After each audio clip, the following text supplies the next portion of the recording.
Sup, guys? Hope y'all are having a great day. We are back with another story for you all. This one is crazy, so enough chit chat.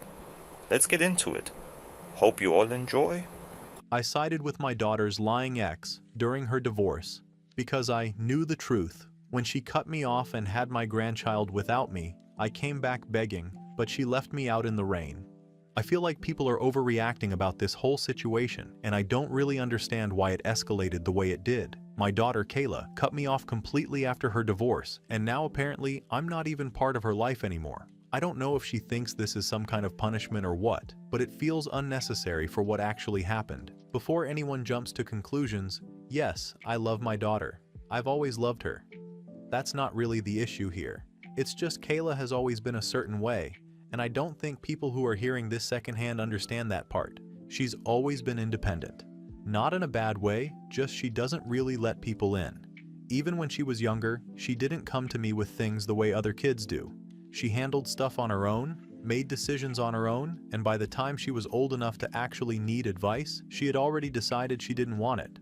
I wouldn't say she shut me out, because that sounds harsher than it was. It was more like she just didn't make space for me.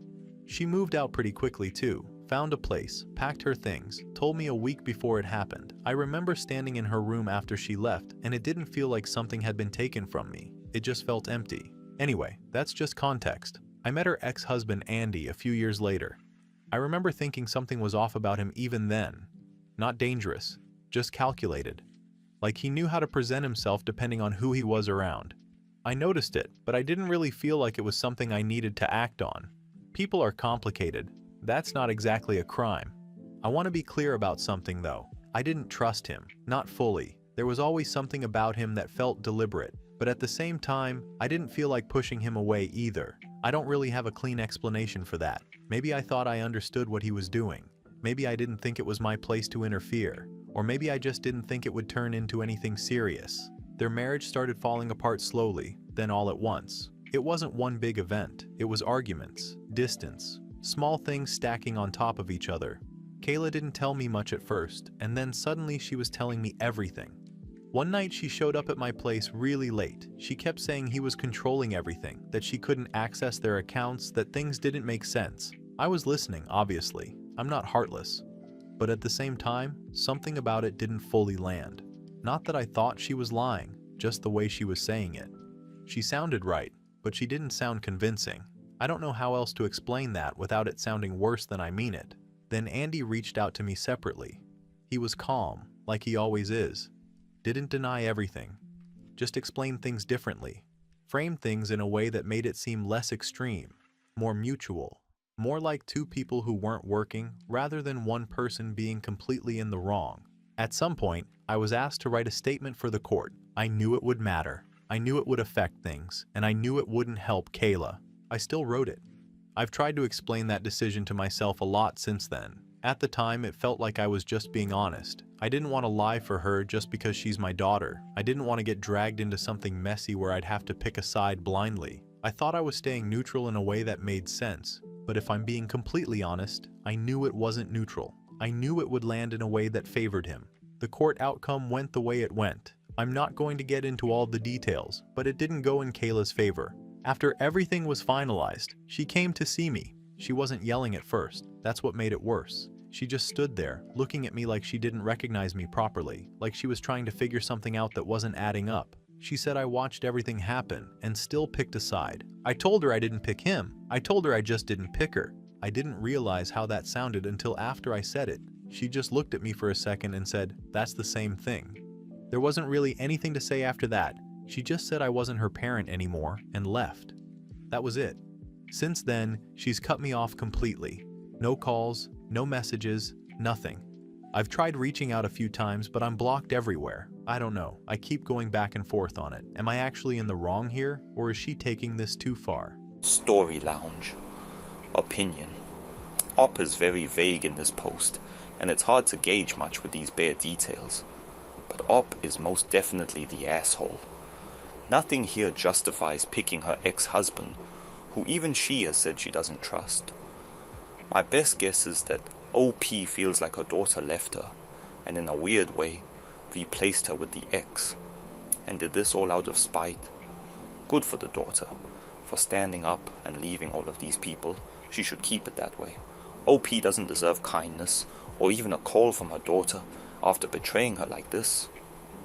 Update 1. I didn't expect the silence to last this long. I know that sounds naive written out like that, but at the time it didn't feel unrealistic. After a few weeks, it started to feel different. Not heavier exactly, just harder to place. I'd go through normal parts of my day, and then suddenly realize I hadn't thought about her at all for a few hours, and that would bother me more than constantly thinking about her did. I thought she'd cool off. She didn't. I also thought maybe without admitting it that Andy would still be around in some way. Not in a big way, just there. He had been consistent during everything leading up to the divorce, measured, always saying just enough, never too much. Even when things were tense, he didn't disappear. So when he did reach out a few times after everything settled, it didn't feel strange.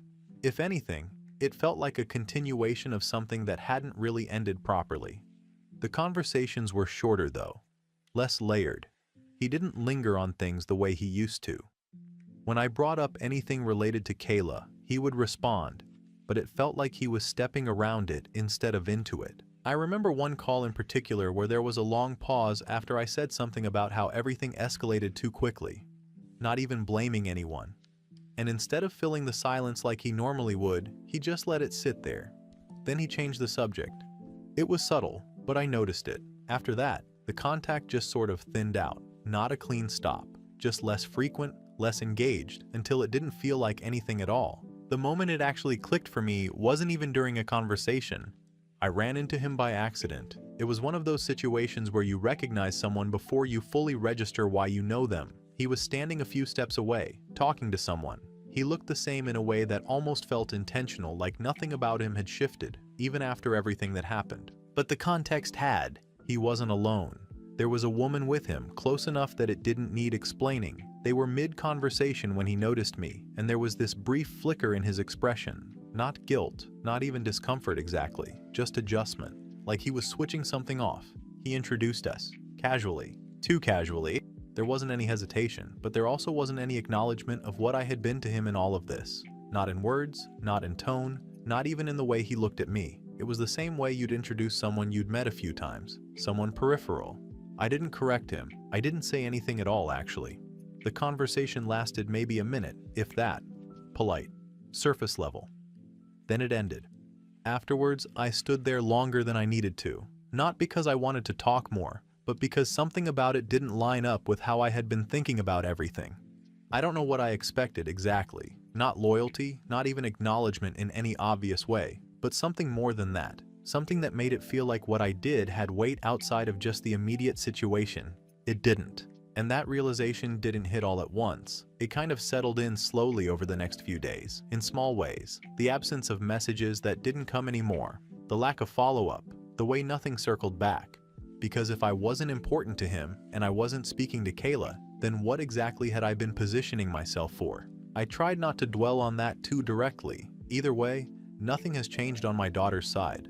Still no contact, and I'm starting to think that this isn't something she's waiting to fix, which feels obvious now that I'm writing it out. But at the time, I don't think I really believed she'd follow through with it like this. Update 2. I wasn't going to update again this soon, but something happened and I don't really know where to put it, so I'm putting it here. I didn't find out from her. That's probably the part that stuck the most, even more than the actual news. It came from someone else, casually, like it wasn't something that would matter to me. They didn't even say it carefully, just mentioned it in passing, like I already knew. Kayla is pregnant. I remember just kind of standing there after they said it, like I needed a second to place it in the right context. Not because it didn't make sense, but because it didn't include me in any way. It was just information, something that was already happening, already moving forward, without any space for me in it. I think I said something like, oh, or okay, something small like that, just to move the conversation along. I didn't ask questions. I didn't react the way I probably should have. It didn't feel real enough in that moment to react properly. But later it did. It didn't come all at once. It showed up in pieces. Small things at first, like realizing timelines in my head, how far along she might be, when it would have happened, whether this was something she knew about before everything fell apart, or after. After I found out, I started hearing more things. Not directly from her still, but from people who knew pieces of what happened during the marriage. Things that hadn't come up clearly before, or maybe I just didn't focus on them at the time. There were details about Andy that I hadn't fully processed when everything was happening. Financial stuff mostly, accounts being moved around, access being limited, decisions being made without her knowing until after, not in a way that was obvious enough to call out immediately, but consistent enough to build over time. There were also things about how he handled arguments. Not loud, not explosive, controlled, quiet. The kind of thing that makes it harder to point to one moment and say, that's where it went wrong.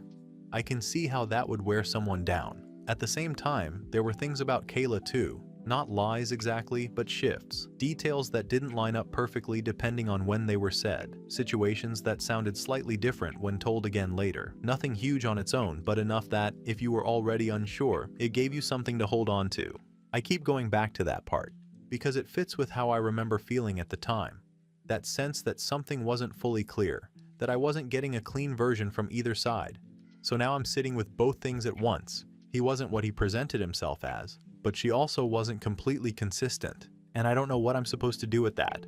I keep trying to land somewhere solid, like one side has to be more right than the other, but every time I lean one way, something pulls it back. It doesn't balance out in a way that feels fair either. It just stays unresolved, and the more I think about it, the more I realize I'm still trying to place myself correctly inside it. Like if I can just figure out the exact version of events that makes the most sense, then what I did will also make sense. Final update. I knew the baby had been born and tried to visit, not because Kayla told me. She didn't.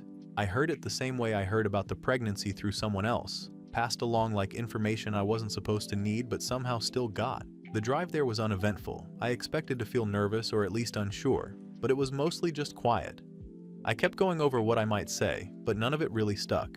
Every version sounded either too rehearsed or not enough.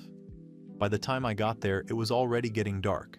I didn't knock right away. I stayed in the car longer than I should have, watching the house like I was waiting for something to happen first. Lights were on in a few rooms. Nothing unusual, just a normal evening. I remember thinking how ordinary it all looked. Eventually, I got out and walked up to the door. I still didn't knock.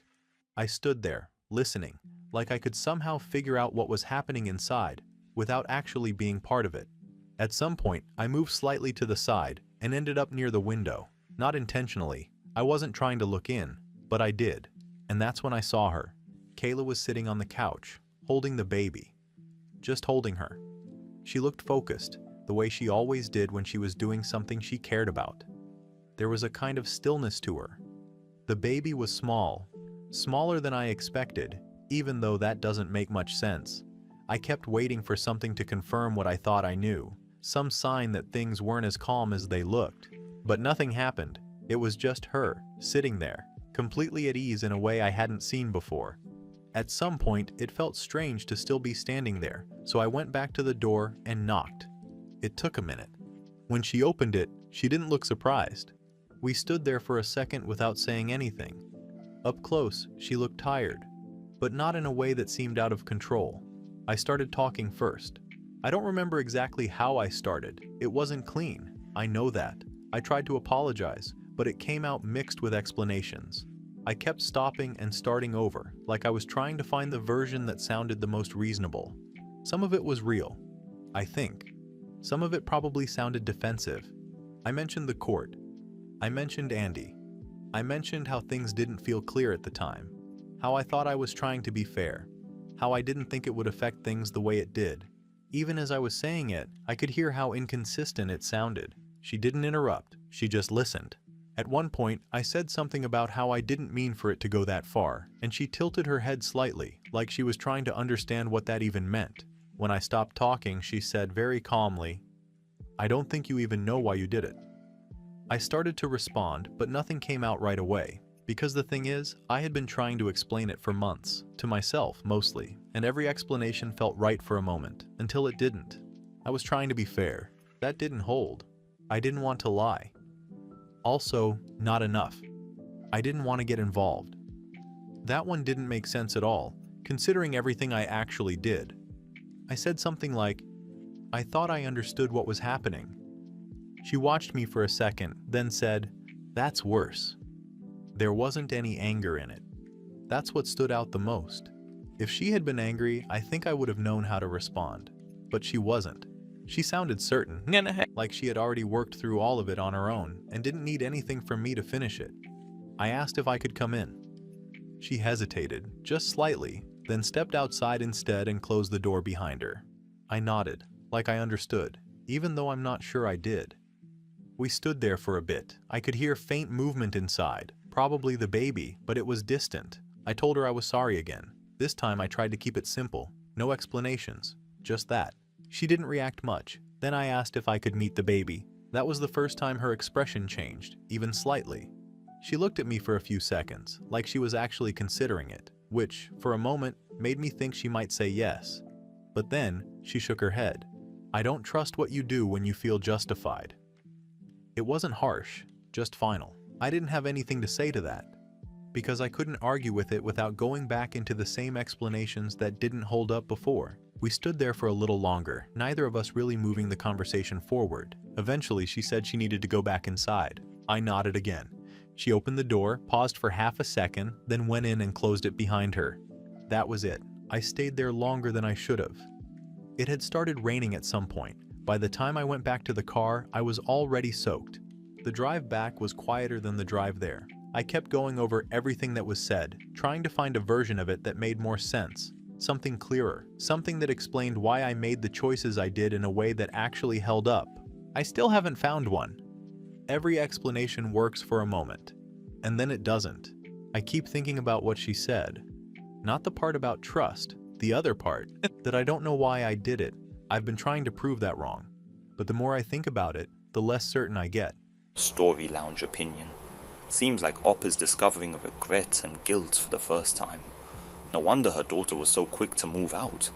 To Op's credit, at least she had some dignity to apologize to her daughter, even though her intention of being there was to see her grandkid. It's a good thing Op at least somewhat understands her betrayal to her daughter, and hopefully one day Op can show through her actions she cares about her daughter, instead of expecting her to be obedient to her. Also, I must say she definitely had a weird obsession with the ex the way she describes and talks about him. Very odd. But good luck to Op. She needs therapy.